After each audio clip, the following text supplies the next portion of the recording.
News చూస్తున్నారు. మస్తాన్ సాయి కేసులో సంచలన విషయాలు వెలుగులోకి వస్తున్నాయి. కలకలం రేపుతోంది మస్తాన్ సాయి ఖాజా మధ్య ఫోన్ ఆడియో సంభాషణ వశీకరణకు సంబంధించి. అవును, ఎంతవరకు మీరు చూస్తున్న ఆ బ్రేకింగ్ న్యూస్ కావచ్చు, వార్తలు కావచ్చు, ఇన్ఫాక్ట్ చూసినవి కావచ్చు, వినవి కావచ్చు, అవన్నీ ఒక ఎత్తు అయితే కనుక ఇప్పుడు ఇంకొక ఎత్తు. ఆంధ్రప్రదేశ్ ముఖ్యమంత్రి చంద్రబాబుని టార్గెట్ చేశారు కేటుగాళ్లు వశీకరణకు సంబంధించి. అవును, వశీకరణాన్ని ప్లాన్ చేశారు ఆంధ్రప్రదేశ్ ముఖ్యమంత్రి చంద్రబాబు మీద అంటే అర్థం చేసుకోవచ్చు ఏ స్థాయిలోకి ఈ కేటుగాళ్లు వెళ్ళిపోయారనేది. కేవలం ఆంధ్రప్రదేశ్ ముఖ్యమంత్రి చంద్రబాబే కాదు, ఆంధ్రప్రదేశ్ మాజీ ముఖ్యమంత్రి వైసీపీ అధినేత జగన్ ఫ్యామిలీ మీద కూడా ఈ ప్రయోగానికి పాల్పడ్డారంటే అర్థం చేసుకోవచ్చు, ఈ ప్రయోగాలకు ప్లాన్ చేశారంటే అర్థం చేసుకోవచ్చు.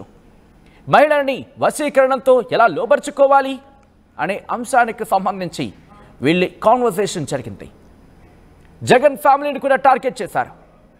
ఇన్ఫాక్ట్ వాళ్ళ కుమార్తెలు ఇద్దరు కూడా విదేశాల్లో ఉన్న సిచ్యువేషన్. అయితే మహిళల్ని వశీకరణతో ఎలా దగ్గర చేసుకోవాలి అనే అంశానికి సంబంధించి ఫోన్లో మాట్లాడుకున్నారు మస్తాన్ సాయి ఖాజా. కేవలం రాజకీయ నాయకుల కుటుంబాలు మాత్రమే కాదు, ప్రముఖ హీరోయిన్స్కి సంబంధించి, ఇన్ఫాక్ట్ హీరోయిన్స్కి సంబంధించి మనకు తెలుస్తోంది.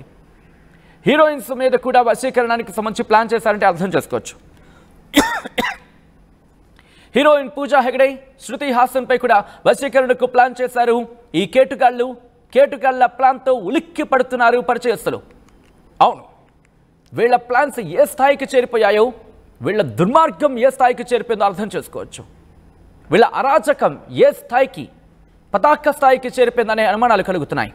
ఈ నేపథ్యంలో ఫోన్ కాన్వర్సేషన్లో ఏముంది, వాళ్ళిద్దరూ ఏం మాట్లాడుకున్నారు, ఈ కథనం మిమ్మల్ని కాస్త కలవరపరచవచ్చు. అయితే మిమ్మల్ని కలవరపాటు గురి చేయడం ఆర్టీవీ ఉద్దేశం కాదు, కానీ బయట ప్రపంచంలో, బయట సమాజంలో ఎటువంటి దుర్మార్గాలు జరుగుతున్నాయి, ఎటువంటి దుశ్చర్యలకు పాల్పడుతున్నారు, వీటిని చూపించడం, తద్వారా మీకు అవగాహన కల్పించడం, మిమ్మల్ని అప్రమత్తం చేయడంలో భాగంగానే ఈ కథనం చూపించడం జరుగుతోంది తప్ప మిమ్మల్ని కలవరపాటు గురి చేసే ఉద్దేశం ఆర్టీవీకి ఎన్నడూ లేదు, ఉండదు. కానీ ఇటువంటి కథనాలు చూసినప్పుడు కాస్త కలవరపాటు గురయ్యే అవకాశం ఉంటుంది. కాబట్టి దీనికి సంబంధించి తగిన జాగ్రత్తలు తీసుకోవాలని ఆర్టీవీ సూచించడం జరుగుతోంది. మస్తాన్ సాయి కేసులో వెలుగులోకి సంచలన విషయాలు వస్తున్నాయి. కలకలం రేపుతోంది మస్తాన్ సాయి ఖాజా మధ్య ఫోన్ కాన్వర్సేషన్. ఆంధ్రప్రదేశ్ ముఖ్యమంత్రి చంద్రబాబుని టార్గెట్ చేశారు వశీకరణతో అంటూ కూడా ప్రస్తుతం తెలుస్తోన్న కాన్వర్సేషన్లు మీరు కనుక గమనిస్తాయి. దాంతోపాటు వైసీపీ అధినేత జగన్ ఫ్యామిలీ మీద కూడా వీళ్ళు కుట్రకు పాల్పడ్డారు. అంతేకాదు, హీరోయిన్ పూజా హెగ్డే, శృతి హాసన్పై కూడా వశీకరణకు ప్లాన్ చేశారట. ఇంతకీ అది నిజమా? ఏం జరిగింది? ఒకసారి ఆ ఫోన్ ఆడియో కాన్వర్సేషన్ మీరే వినండి. మా అక్క దొరకాలంటే అదృష్టం ఉండాలన్నా. అక్క ప్రేమ దొరకాలంటే అదృష్టం ఉండాలా. అది బై ఛాన్స్ నీకు దొరికింది. దానికోసం కొట్టుకుంటున్నారు మొగోళ్ళు. వాడి దగ్గర అదేదో తీసుకురా, వశీకరణ ఉంది, అది చెప్దాం అనుకుంటున్నా అన్న. అది తీసుకురా, చేపించేద్దామా? అక్కయ్య ఫోటో కనుక నువ్వు కావాల్సింది మ్యాటర్ రాసి చాలు నాకు. వచ్చి కాళ్ళ దగ్గర కూర్చోవాలి. మన బాబాయ్ అన్నాడు అన్న, కత్తులు బాబాయ్ మొన్నే మాట్లాడా. అవునా? మొన్నే మాట్లాడింది. ఏంటంటే వశీకరణం చేస్తే ఏంటంటే ఇంకా లైఫ్ లాంగ్ నీకు ఉండిద్ది, ఇంకా చాలు అనుకోవడానికి లేదా? అది ఉండదంట. అది కూడా ఉందా? మనకి అట్లా వశీకరం మన మాట వినాలి కూడా అని చెప్పి రావాలన్నమాట. అదే అన్న, అది వింటారు. నీ ఇది చేస్తే నీ మాట, నా ఇది చేస్తే నా మాట వింటారు. గుబులు పుట్టినప్పుడల్లా మనం గుర్తుకొస్తే ఫోన్ చేసిద్ది. మనం sit and sit, stand and stand అవ్వాలి. మనం చెప్తే sit and sit, stand and stand పక్కా, అది 100% కావాలి. అబ్బాయికి వేరే ఏం అక్కర్లా. నేను ఆల్రెడీ సెట్ చేసి పెట్టా అన్న, గుంటూరు లేట్ అన్నే మాట్లాడి పెట్టా అన్న. ఫోటో పంపిస్తా, ప్రింట్అవుట్ తీసి మన ఆఫీస్ లో ఏం రాయాలి, వెనకేం రాయాలి రాసి నువ్వు నీ చేతులతో రాసియాలా. ఓహో, ఇదో తగ్గుతుందా? ఎన్ని రోజుల్లో ఎఫెక్ట్ తెలిసిద్ది? ఎంత కరెక్ట్ రేపు కూర్చుంటే 2-3 రోజులు తెలిసిపోయింది. అవునా? స్టార్ట్ అయింది అంత ఫాస్ట్? మన పని మీద కూర్చుంటాడు ఇంకా లేపనియనుగా. Okay okay okay. నా ఎవరనుకుంటున్నావు, మనకి తోటలో కత్తులు కట్టే బాబు ఉన్నాడు చూసావా? యూఎస్ లో కూడా ఒకళ్ళు ఉన్నారా? అవునా, మనకి కత్తులు కట్టే అతను తోటలో, అతను వశీకరణ చేసేది. యుఎస్ దాకా వెళ్ళిద్దా మరి గాలి? యుఎస్ లో ఎవరు ఉన్నారు? యుఎస్ లో ఒకళ్ళు ఉన్నారు, పూజా హెగ్డే కూడా ఒకటి ఉంది. అవునా, నాకైతే శృతి హాసన్ కావాలా. దాని తర్వాత వాళ్ళు అడుగుతారులే ఉండు, వాళ్ళ హీరో ఏదో ఒకటి వాళ్ళ వస్తువులు ఏదో అడుగుతారన్నా. వస్తువులు అంటే ఇప్పుడు యుఎస్ నుంచి రావడం కష్టం ఇదిగా. ఫస్ట్ మనం ఇండియా అది తుడుచుకున్నాం. Okay okay okay. దాని తర్వాత అక్కడికి వెళ్ళి తుడుచుకున్నాం. Okay okay okay okay. ఇది ఒక క్లియర్ అయిపోతే నువ్వు ఇండియా కాదు 4-5 కంట్రీస్ చేయమని చేస్తాం. Okay okay okay. అదే నేను ఫ్యూచర్ లో ఉంటానన్నమాట, ఒక నెల, ఒక 10 రోజులు, 10 రోజులు కంట్రీలో.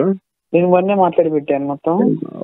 మళ్ళీ మన సొంత ఫ్లైట్ ఉంటది కదా, సో అందుకని ఒకేసారి తిరుగుతుండాలి మన కంట్రీస్ అన్ని. ఎదిగిద్ది చూడన్నా, కూర్చుండేది లేకపోతే నుంచుంది. అది కదా కావాల్సింది, అది కదా చేయాల్సింది, చూడాల్సింది అదే. అంతేగాని ఈ ఫోనులు, పోలీసులు, కోర్టులు, కాపులు ఏంది వీటిల్లో పని అవుతుంది అబ్బాయి. ఇంక వేరేది ఏదైనా చూడు కొత్తగా అంటే సైలెంట్ గా అసలు మాట్లాడకూడదు. ఇంకా సాయి సరే సాయి అనండి. ఆల్రెడీ సెట్ చేసి పెట్టాను, ఇంకా ఫైనల్ అనుకున్నాం కదా, అదే ఫైనల్ అవుతుంది. అదే అదే అదే ఫైనల్. No other option. దేనికి పాపం అనుకున్నాం. విరుగుడు కూడా ఉండదు. విరుగుడు అంటే లైఫ్ లాంగ్ ఉంచుకున్నా ఏమైద్ది. అదే నేను అంటున్నా, అసలు విరుగుడు అంటే ఇంకా మాట వింటే అసలు మనకి ఇంకేంది గురు లైఫ్ లాంగ్ ఉండటానికి. అంటే వదిలిపెట్టదు, నీ మాట చెప్పట్టు వినిద్ది చాలు. వదిలిపెట్టదు, వదిలిపెట్టకూడదుగా నీకు. ఎంతమంది ఉన్నా కావాలి వదిలిపెట్టకుండా. మనకి దాంట్లో ఇబ్బంది లేదు కదా. దాంట్లో ఇబ్బంది అసలు ఎప్పుడు లేదు, మాట వినదండి అంతే. అది కూడా ఏది మనం ఉంటే మాట నిద్ది, మనం లేకపోతే మాట వేరేది అంతే. జూన్ 10th కి నా గిఫ్ట్ నేను గిఫ్ట్ ఇస్తాను. జూన్ 10th దాకా నేను ఆగను రావు. నువ్వు మరి 2 రోజులు 3 రోజుల్లో అంటున్నావు. జూన్ రావాలా, ఫోటో తీసుకొని రావాలా. జూన్ 6th దాని బర్త్డే. జూన్ 10th నాది. మా అక్కయ్య నేను గోవాలో పార్టీ చేసుకుంటాం. 6th జూన్ 6th పాప బర్త్డే. ఇప్పుడు ఈ వశీకరణ ఎవరికైనా ఒకటైనా దాంట్లో పాయింట్స్ ఉంటాయి కొంచెం. ఈ అమ్మాయి ఇలా చెయ్యాలి, అలా ఉండాలి, మన ఇష్టం ఉన్నా, మనం ఇష్టం వచ్చింది కోరుకున్నాయి. ఓకే ఓకే, మనం ఎలా కావాలంటే అలా అయింది. అది వశీకరణం అంటే ఇంకా మన మాట ఎవరి మీద చెప్తే ఇంకా వాళ్ళ మాట విన్నట్టు. ఒకటేమో చంద్రబాబు నాయుడు కూడా చేపియాలి. వీడికి జగన్ కి చెప్తే చాలు కన్నా. అసలు జగన్ గారికి ఎందుకు? జగన్ గారికి 2 కూతుర్లు ఉన్నారు. అదే 2 కూతుర్లు ఉన్నారు. దీంట్లో ఒకటి అన్నా నాకు. సరే కానీ ఏముంది, ఒకటి తీసుకో. పెద్దది నేను తీసుకున్నా కాబట్టి ఎలానో పెద్దది ఉంటుంది. కావాలి అంటే నీ తొడలు చూపిస్తూ తిరుగుతుంటా, ఎవరమ్మాయినా కావాలి అని. చూద్దాం, చెప్తాను. వద్దు అమ్మా అంటే లేదు, కావాలి అంటే ఇంకా మళ్ళీ ఏమైనా తగ్గిట్లు చేస్తానే మళ్ళీ. చింటూ కూడా ఫోన్ చేయలేదు కానీ చింటూ గట్టిగా వేస్తున్నారు ఆడ.